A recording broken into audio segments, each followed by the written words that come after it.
it's interesting, but it doesn't make sense. So I said, put myself in the shoes of the customer. In this case, a typical, very conservative pension fund manager.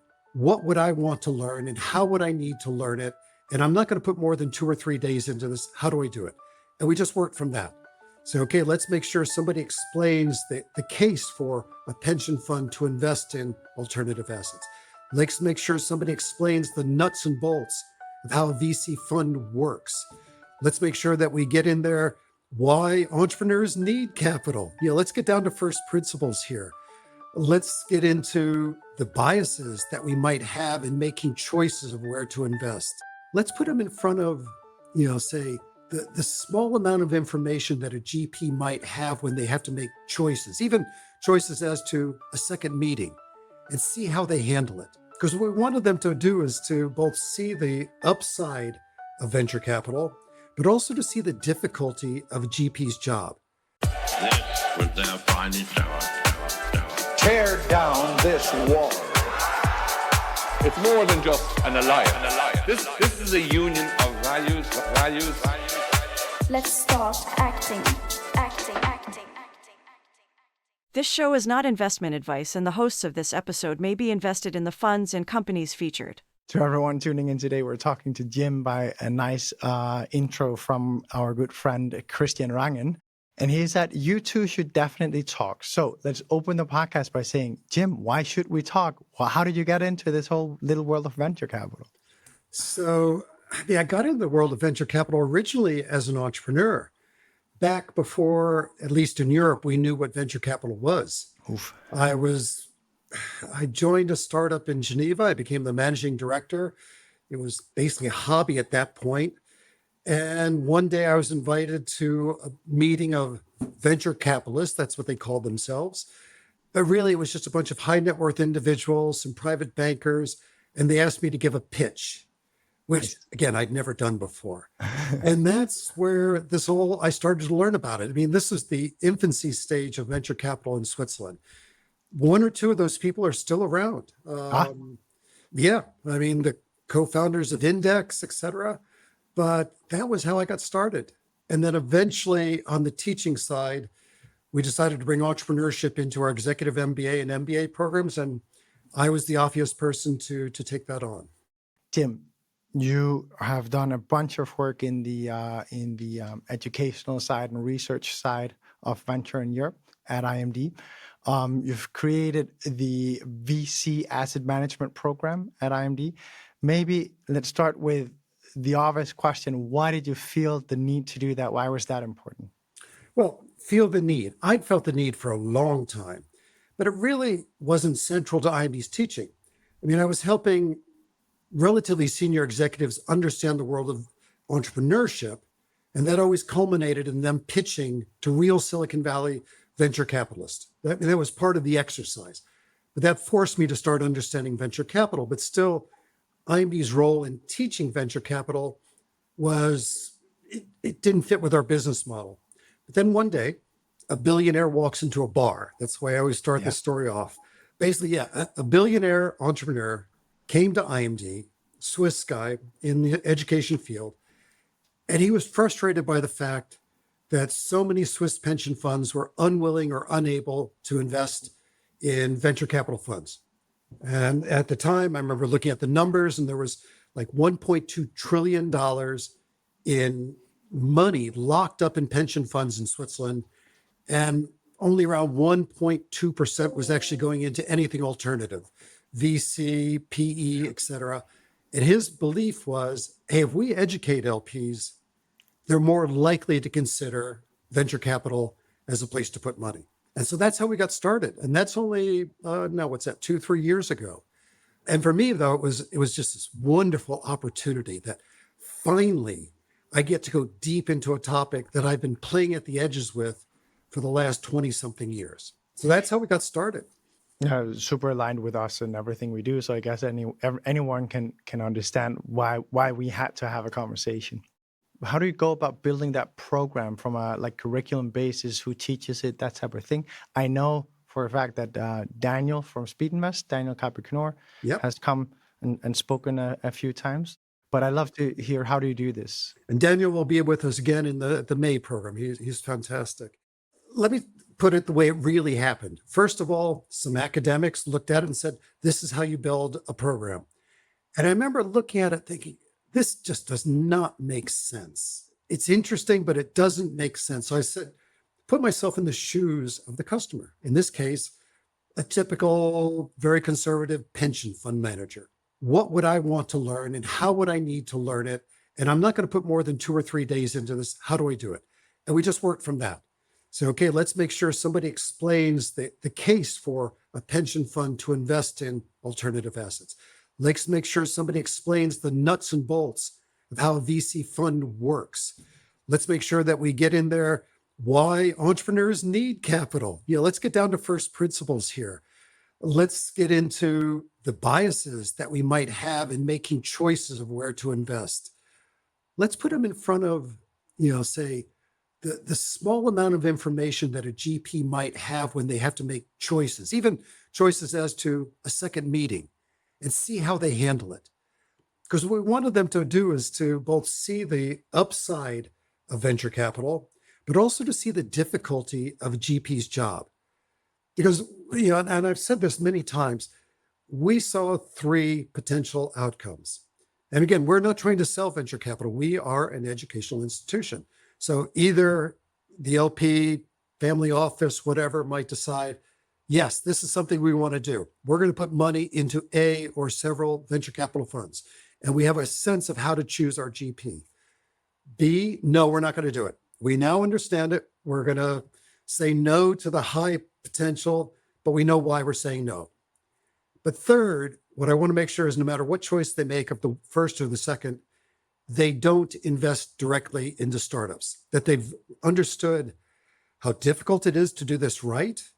They don't have the benefits of a GP's experience and expertise, and they also don't have the benefit of a GP's portfolio. So at the very least, I want to make sure they don't start just becoming super angels and investing in startups directly. Yeah. So that's why we did it, and that's how we did it.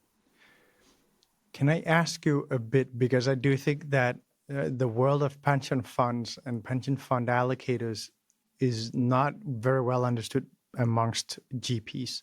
So I'd love to ask you if you could kind of profile them a little bit, profile their thinking, profile their worries when it comes to venture, so that we can all get a better understanding. Well, there's a couple of things, and I still don't consider myself an expert on pension funds, but one overriding issue for them is, if you like, the law.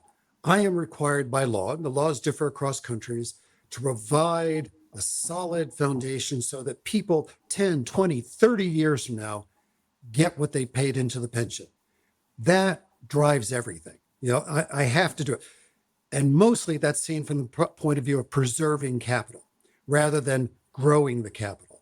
Secondly, most of them have never worked in a startup. They have no idea of how that works. They come very often from an economic background, an economist background. So they're looking at things from a macro point of view. So for them, bonds, public securities, et cetera, are safe bets.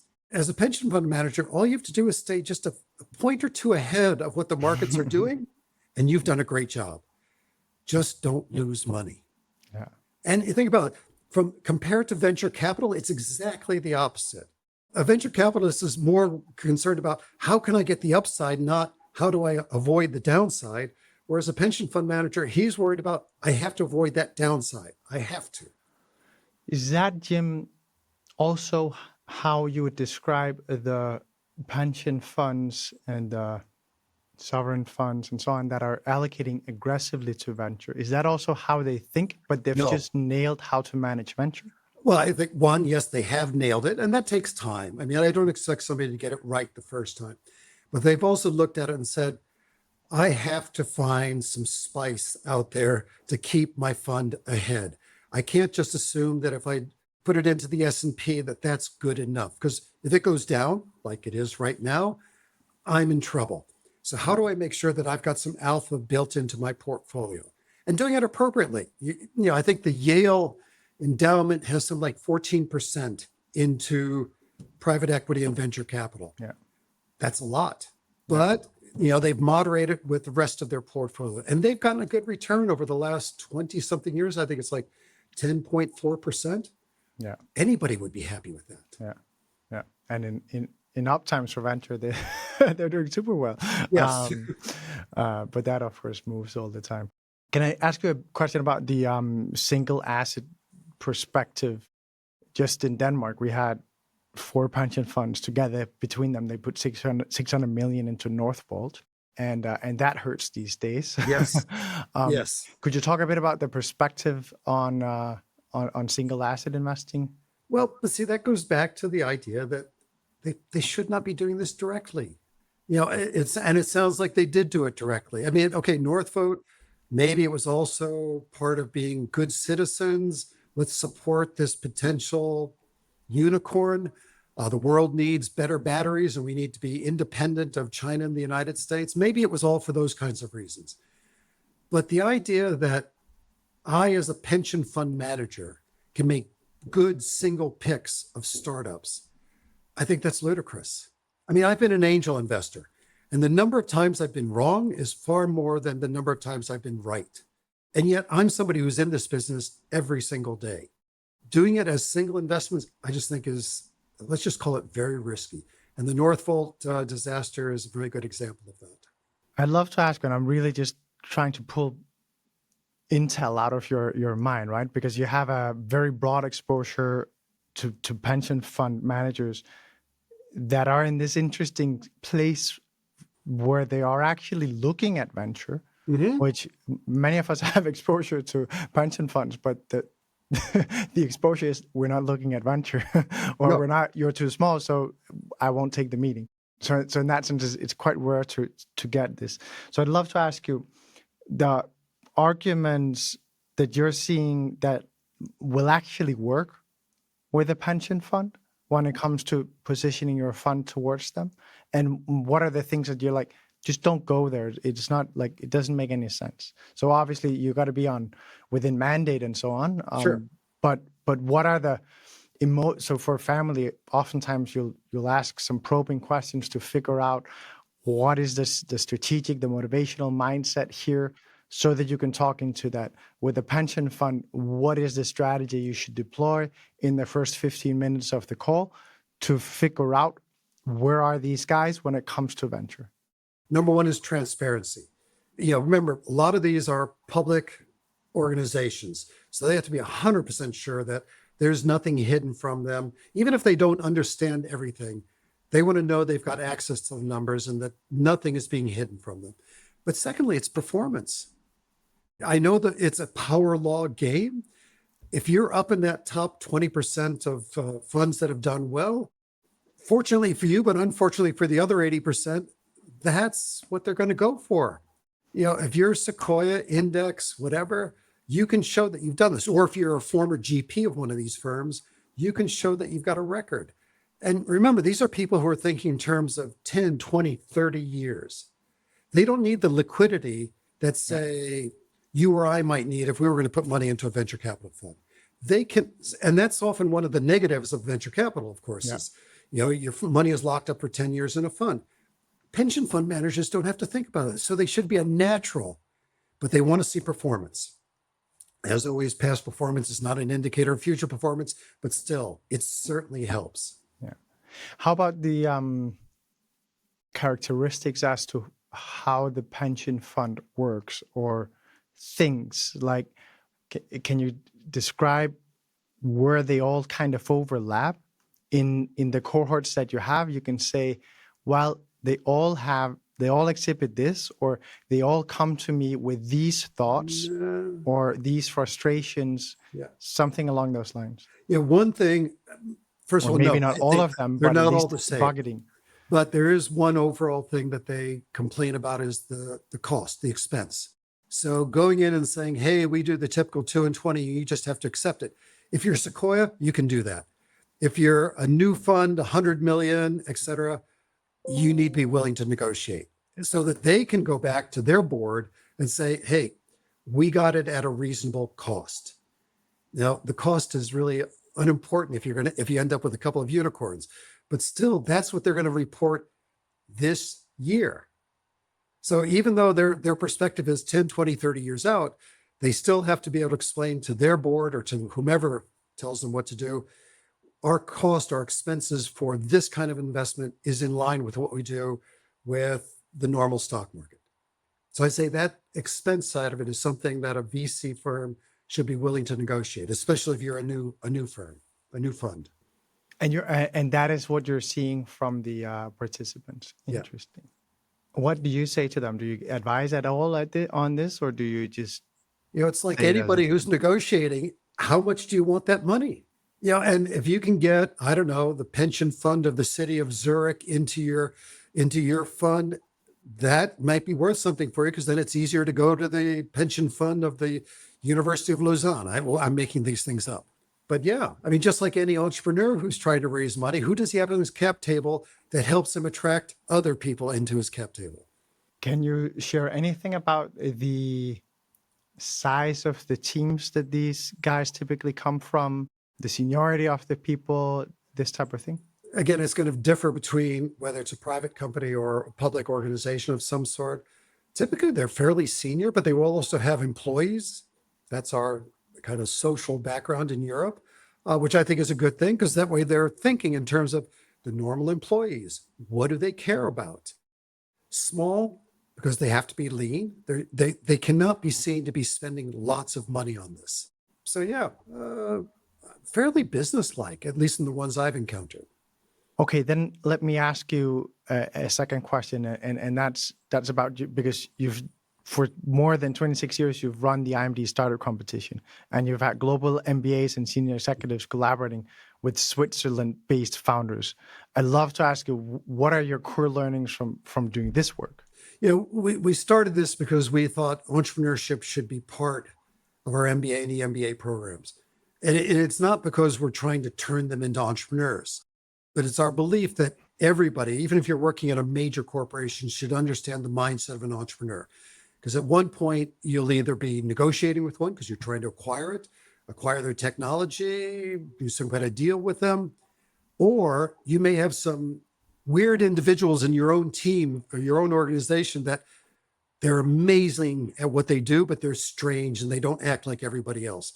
Maybe they're entrepreneurial. And we want people to understand the characteristics of entrepreneurs so they don't crush this entrepreneurial piece of your organization.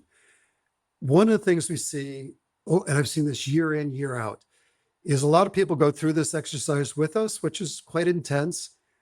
Some will immediately say, this is it. This is what I'm doing. I'm going to quit my fantastic job with Novartis, ABB, Nestle, whatever, and go do a startup, which scares me. As I always say, I don't think you really know what you're getting into. And I usually try to talk them out of it. And if I can't, then I try to help them.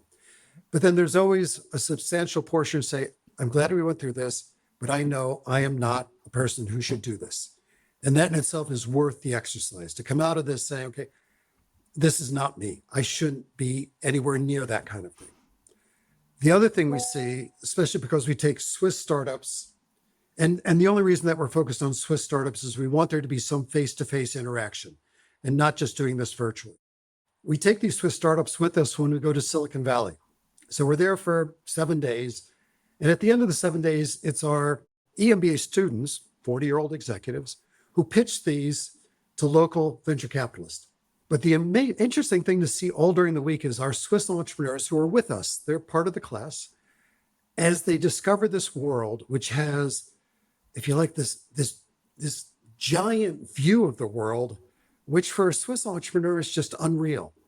And I suspect for most European entrepreneurs, they'll come in and say, this is what we're doing today. And then tomorrow we're going to do 2% more and then 3% more. And when they get pushed by the local entrepreneurs or local VCs to say, well, why not do 50% more? Instead of raising 5 million, why don't you raise 50 million? We'll say, because I don't need to, I don't want to, or I don't think it's possible. But getting them to think big. And that is one of the most transformative things that we get to. It's not that I'm suggesting that Swiss entrepreneurs should go home to Zurich and then try to raise 50 million, but that they start thinking bigger than just, I want a small little company that'll grow little by little by little, and maybe one day Google buys me. And that has been something that's resounded over the years. I have to interject a thing, right, which is Okay. European, because it's a very solid narrative that has taken hold around the globe that European entrepreneurs have lower ambitions than our U.S. counterparts and so on. What I really think is that we need to be very mindful of the fact that there are some people that are cut out for venture and there are those that are not. And those that are not should not be raising 50 million, and they should not have these grand ambitions. They should just be building a great smaller business that will be acquired for a smaller amount or that will never be sold. I tend to think that we're a bit weighing our European entrepreneurs that we all meet all the time against the best of the best that we get to see from the States. But the best of the best in Europe are similar. The most, so I think that there's a bias there that's very dangerous, and I just have to, like, I always try and counter the narrative on the podcast here because I think it's so important. And I think that what you're seeing when you're seeing your Swiss entrepreneurs is you're seeing the average entrepreneur, or so to say, because you have a wider split there compared to the top 2% that end up being venture funded by the best funds. Agree with you 100%. And also, I'll add in there, my two worlds are Switzerland and Silicon Valley. I would never suggest that, we have to copy Silicon Valley or that a Swiss entrepreneur has to do that. Several years ago, we went back and looked and did a survey of the startups that we'd already worked with over the first 15 years of our startup competition. The average success rate, so still alive, was 76%, which is amazing. And you could say, well, Jim, you're just really good at picking startups. I don't think it's that. The other question was the average size of the company at that stage was $5 million. And what we could see is that most of them were very content to grow a company that it was profitable and they would just keep growing. Maybe they eventually sell it. Maybe they pass it on to their children. And in my opinion, there's absolutely nothing wrong with having a small business until the day that you have a competitor from the United States that raises $100 billion. Then you've got some problems. But even then, should we feel like we're unsuccessful if we don't have 10 Googles a year? And I don't think that's correct. I think we should look at it from the point of view, what are we really good at? And where do we fit into the whole value chain of value creation, if you like? Yeah, and I just think it's so different between whether you're talking about the individual entrepreneur and then you're talking about the ecosystem as a whole. Yeah, you shouldn't stop playing soccer in the weekends just because you're not Ronaldo. Well, right. Agree. Still have a good time yourself. Yeah. So I want to ask you something else, which is we had on EU.VC a guest post by Eleanor from Newton the other day, and it basically asked the question, can you teach VC? I know just as she comes to the conclusion that yes, you can. I'd love to ask you, to expand on that view from your perspective. Well, and I spoke to Eleanor a couple of weeks ago. I've even been doing her basic Newton course because I wanted to see what she did. And I read that post. So yes, I think you can teach VC. If I was to say it myself, I would say, I think you can learn VC, how it is taught or how you go about learning it. I think that the nuts and bolts can be taught by courses like hers and others that are out there reading books. I also believe that it's very much an apprenticeship type business. And unfortunately, I don't see a way to speed that up. Little anecdote, I was in China year before last, and we were doing a thing with some senior executives, and I brought in some Gen Z Chinese kids. And one of them, I asked him, and I looked at him, he looked to be about 25, 26 years old. And I said, so what do you do? And he says, I'm a venture capitalist. And I'm thinking, no, you're not. And we did have a corporate venture capitalist in the room. And I went over, who also was Chinese, and I mentioned the story to him. He says, no, until you've lost $15 million of your LP's money and been through one business cycle, you cannot call yourself a venture capitalist. So you may have the title, but there's a learning here. And maybe that learning is only pattern recognition, but you get good at it. And pattern recognition could be your ability to figure out, is this person across the table from you, the entrepreneur, does he or she have what it takes to build a company or not? Is this an idea that can grow or not? So yes, I think it can be taught, the nuts and bolts for sure, especially on the fund management side. But the other stuff, I think you'd learn by doing. I wish there was a different way. I'm at an educational institution. I'd like to believe that. I also think that there's an important thing, which is venture is an outlier business. It is not only an outlier business for the founders, it's also for the investors. And I think that needs to be recognized. And we're not all outliers. It's just not possible. And I think that's a very important take. I think Eleanor with her group, they have tons of applicants and only taking a few. So the bar is high. I imagine you have the same. I just think it's so important to focus on this little point, which is that it is an outlier business, and you got to recognize whether you are that. Well, the same thing though applies to people who decide to become entrepreneurs. Yeah, they need to recognize that some people should do this and can do this, and some maybe they can, but maybe they shouldn't, because there are other things in life that they're going to be much better at. And venture capital, I think, is the same. Yeah. I also know you run your a Swiss scale-up company, or sorry, not company, but program. Could you talk a bit about that? Yeah. I mean, this is an interesting initiative, and it was the state, the local state, the canton of Vaud, who came to us 5 years ago and they said, we've done very well at having startups in the area. We have the Swiss Federal Institute of Technology right next door. Tons of startups come out of there, people's PhD programs, et cetera, turn it into a startup. But we seem to have a difficulty going from startup to scale up. And they asked us to create a program to help them understand the challenges they had in front of them and to get through those challenges. So we're in our 4th year of running this program, and it's a joint venture between us and the state, between IMD and the canton of Vaud, where we take in about 15 to 20 founder CEOs, take them through, it's 5 months, 10 evenings. We do it in the evening because that's when we can get their time, going through different facets of what we see from our research and also interviews with already companies that have already scaled. What are the challenges they have to overcome? The red thread through all of it is leadership, and getting them to ask and then somehow answer the question, am I the right person for the next stage? And do I want to be that person? And let's assume that the answer is yes to both of those. Okay, what else do I need to do?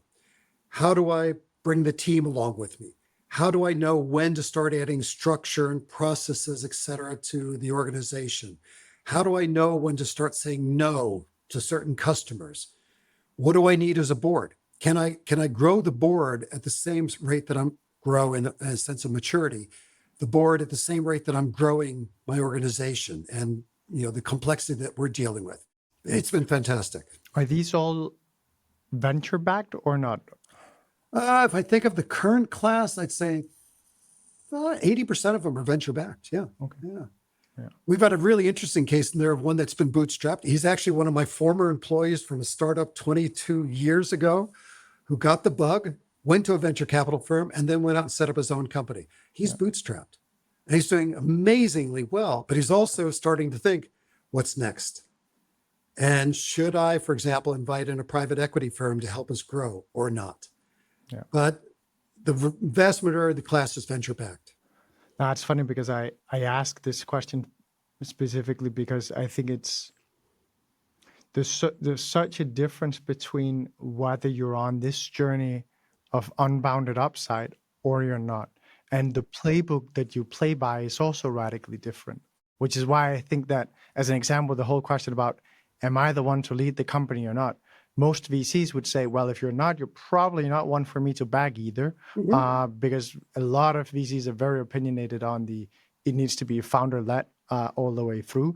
It's okay if it ends up not being the case, but it has to happen quite late, and it has to be like a unplanned series. I disagree with that. Okay, again, it's anecdotal, but there's a CEO that I was brought in a mediation many years ago. Yeah. The company was still at 5 people. The founder had a blocking percentage of the shares. The brought in from the outside CEO and board disagreed with the strategy. Eventually, we mediated the whole thing. Founder was out. That CEO has taken the company from 5 people to over 300 and raised several hundred million. Yeah. He is not the founder of the company, but he had the vision that took them to the stage they're at today. So I What don't. do you think was, because one thing is vision. What did you do back in the days there to ensure the alignment for that almost founding CEO that came in? Yeah. Well, he had alignment from his board. He had a very good board. But did he got like almost founder level shares of ownership? Not at that point. Eventually he did. Yeah. But not at that original point. And honestly, he'd already had one company sale, so I don't think that was his driver. He just saw that this technology that the founder had created could do so much more than what the founder was imagining. And the founder couldn't get out of the technological side of it. And then again, that's a classic problem we have here in Switzerland. The startups that come out of our two federal institutes of technology that are so technology driven, they'd like to spend the next 2 decades perfecting that technology rather than saying, I can take this into 3 new areas that nobody ever imagined. And this one was a case of that, but I've seen numerous cases like that. So does it have to be the founder? Couldn't he go into the CTO role or the CSO role and let somebody else take it to the next stage? And that's kind of the question I'm pushing this class with all the way through. Some of them are a technology founder who is questioning that. Some of them, I think, will make the shift. Yeah. Others will either be pushed out or will decide themselves to bring somebody else in. Yeah. And that's fine. I love a big discussion on this one day. Let's do we need to do because I know who I should pin you up against. Are very bullish on founders. Okay, let me ask you then, because you've done a survey, which I think you ended up with some incredibly interesting results that we can reflect a bit on here. So I'll let you kind of describe the whole thing from the bottom up.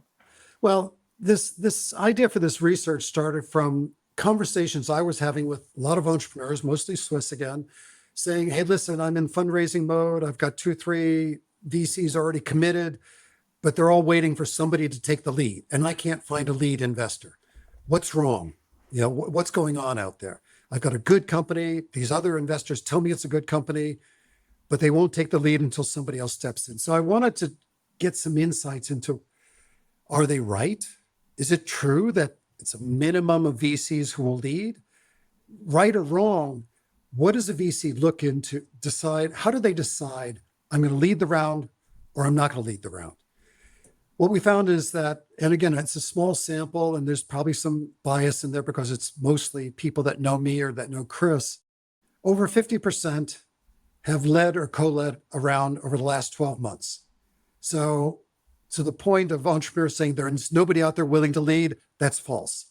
There are quite a few venture firms willing to take the lead. On the question of, why would they lead or why would they not lead? The biggest reason for not leading was they felt that the company already had a good lead investor. So why should I push him aside? The second biggest reason was the amount that they were going to invest wasn't enough to make it worth their while. And there, I think there's a recognition that being the lead investor, doing the due diligence, managing the syndicate is a lot of work. So unless you really got enough capital deployed into that startup or enough ownership of it, it's just not worth doing. When we push them a little bit further to say, okay, well, what would get you to take the lead? So reversing the question. First thing was, if this is a serial entrepreneur that they'd invested in previously, happy to take the lead. Second thing was, if the other committed capital was coming from firms that were experts in the startups domain, happy to take the lead because they know that there's somebody there who really understands this industry. The third reason was the already committed VCs had brand value for them. These were names that they wanted to be associated with. And so it's interesting to look at it. We talk about venture capital being all about the money. And yet when we look at the reasons why they might lead, it's a people business. Either it's an entrepreneur that I believe in and I've worked with, or it's other VCs that I believe in and or I want to work with. And I find that fascinating because we look at it as being just these tough bastards who all they want to do is make money. And yet it's about people, one form or another. I actually think that the premise of your study is in a way tackling a falsehood that is being, perpetrated or whatever that's called. That is being set by founders that have been declined by Yes. VCs that give bad reasons because they don't want to get into a big discussion, or they feel that it's better for their brand to protect Yeah. the real reason why they're not investing. I agree 100%. Yeah. And so in a sense, I came up with an answer that was the opposite of what I expected. I thought we were going to find out that, hey, all European VCs are ex-bankers who don't understand how to operate a company. Yeah. I have no evidence of that. No. I think it's more what you said is, a bunch of founders who got turned down, they have to have any reason for saying that. Yeah. But also, and you alluded to it very well, VCs don't like to say no. Yeah. Because you never know. Maybe you want to be in the next round. Yeah. So Or maybe that guy knows someone who they say, these guys, they were fucking idiots, man. They thought my technology would never take off, and look at it now. Or they thought I wasn't like a high integrity person, and you know me, so you think I'm like. So there's a lot of people feel like there's more to lose than to be gained by giving the real reason. We can all debate whether that's good or bad, but it is the truth nonetheless. And there's a bunch that say, no, I always give good feedback. We know that most do not. And that is also perfectly fair. Again, back to the founders, what is the business of a VC? It is making good decisions and spending time with the people that you are backing. So the business is not giving good answers to people that you don't think are investable. Right. That's a good way of putting it. But, we pushed this, we went deeper into the data to try to understand, is there a difference between inexperienced VCs, some with some experience, and then more experience? And we did see a difference. Yeah, you have this. So let me just describe it to the audience. You have a very interesting finding, which is that when you ask whether VCs are wanting to lead, you have a U-shaped curve, which means that on the one end, you have those with very little experience, and they would love to lead, so to say. And then you have those with a lot of experience, and here we're talking 10 years plus. The first group was less than 5 years. That also wants to lead. And then you have the big bulk in the middle of VCs that tend to follow a follower strategy. Be passive. Yeah. And, at this stage, I can only hypothetically interpret what that is. But I did some interviews post with several experienced VCs to try to understand this. And the view was, okay, when you're a new VC, one, maybe you have no effing idea what you're getting into. You think it's a lot easier than it is. So you say, hey, yes, I'll lead that round. Possible. Two, it could be, well, this is how you get into the game. I mean, you can't wait around to be invited. So just plunge in there, get your battle scars, do it, and hope for the best. And also that way you get into deal flow. On the other side of the U is the experienced ones. They know what they're doing. They've got good deal flow. They know what to look for. So they're confident in taking the lead. The ones in the middle, maybe it's like, okay, I've got my scars now. I'm going to be a passive investor for a couple of years as I kind of recuperate and get things sorted out. I don't know for sure, but the two ends seem pretty clear as to why they would do this. Let me just ask you, so this is data not on actual behavior, but reported behavior. Yes, so this is self-reported. When you described it to me, my initial thought was, it's very much in your investment strategy defined. What are you going to do with this fund? Are you going to primarily lead? How many tickets fall in that bucket? How many fall in the other? So I kind of look at it from a structural perspective, and I'm thinking maybe there's this. So first of all, you might just have a bias in the data. So it ends up being that we have a bulk of people with fund sizes and strategies that make them fall within the U, so to say, and make them not want to lead. That might be it. But I also think that it might be a structural thing in Europe as well, that we have many funds that are in this 50 million euro territory where they are typically not doing a lot of leads. They're actually more doing a couple or a few. And then the rest are co-leads or follower. We did look at that because we've got in the survey, we've got funds as small as, I think, 20 million, all the way up to funds of over 500 million. We could find no correlation between size of fund and willingness to lead or not lead. So it really did come down to experience was the driver of leading or co-leading.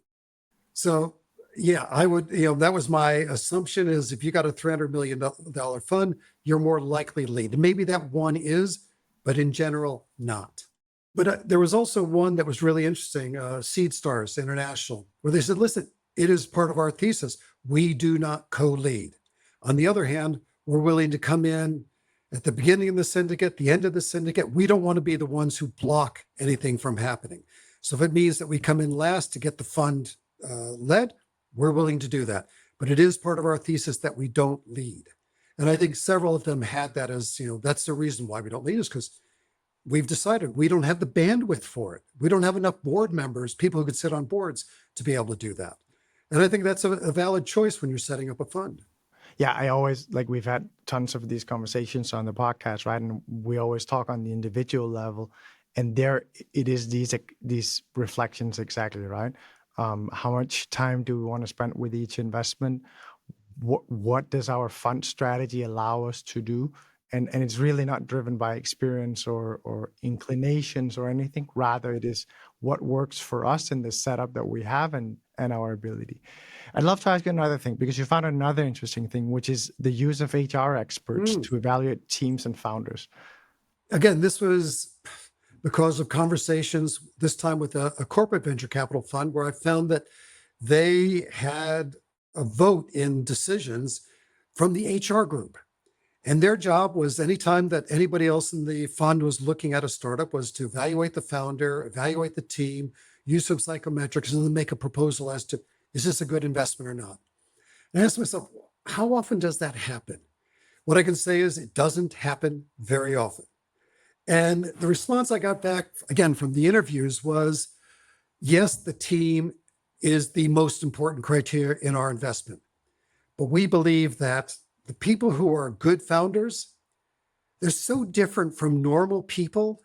How could an HR expert really be able to say this person's going to do a good job in building an organization? So I guess there's a little bit of ego in that, and that GPs believe that they're better at this than an HR expert. I think there's also a bread and butter. So what is the bread and butter of a VC? It is first and foremost the ability to evaluate a founder and their ability to become great entrepreneurs that build world-changing companies. Right. So it's kind of like if you're outsourcing your main function, what does that say about you? I do think that there are a lot of interesting funds that employ HR teams to do some foundational research, so to say, so they outsource input to their decision-making process. I really don't think if I can see any measure in the 450 episodes we've done, I don't think I can see anything there that kind of follows an age line, but rather it's a bit about how people think about things. Yeah. Now, I'd say, okay, it gives me one more data point, but that doesn't replace me sitting across from the table or spending a couple of days with the team and seeing how they work together, seeing how they argue or don't argue. And I think a good GP can do that really, really, really well, especially if they've been in this business quite a while. Yeah. It's funny, but I had just this conversation with John from Eka Ventures the other day, and he's very big on founder, him and his team. They're very, very big on founder profiles and understanding how they think and put a lot of work into this part of their fund decision-making process.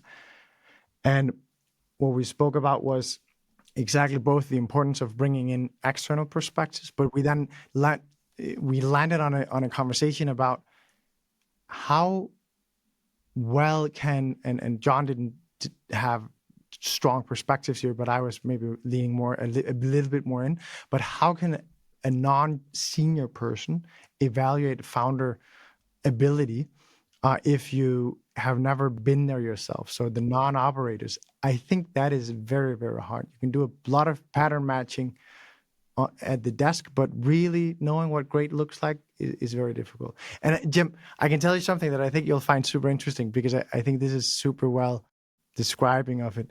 He said, I have, with the very best founders, I have this queasy feeling in my stomach every time I'm going into a meeting with them because I'm nervous, because I know that they're so intense that I want to really bring my A game. Because the next hour is going to be completely intense. They don't have time for bullshit. If you say something that's wrong, they're going to question you and they're going to catch you. If you, and I thought that was so interesting. And I think that reveals a lot about what a real founder instills in people around them. Yeah. And you know, And you don't need an HR person to tell you that, right? but it takes somebody who's an operator to recognize that queasy feeling is a good thing. Yeah, exactly. You know, the scale-up program I do, which is, again, it's with founders who have been at it for a while. I think that's one of the reasons I enjoy it so much is when I step in front of the class, I really have no idea how they're going to respond, but I know they're going to respond with stuff that's real. And they're so sharp that I feel like I'm tap dancing up there in front of them. But that is just so much fun. And I learn in every single program that we do together. I'm supposed to be helping them to learn, but I'm learning a ton in working with these kind of people.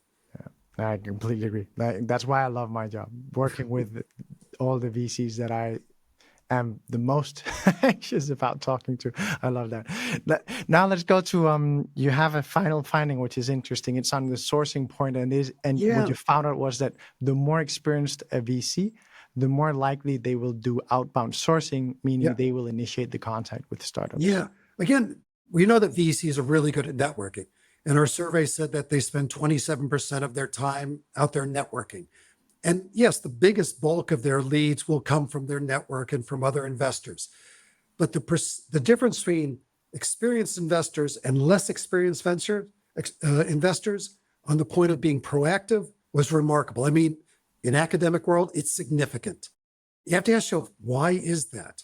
And again, in the interviews, I put the questions to some experienced VCs and say, well, first of all, we know what we're looking for. We don't have to wait around for an entrepreneur to knock on the door. We're out there in the network. We see what we want to see and we go after it.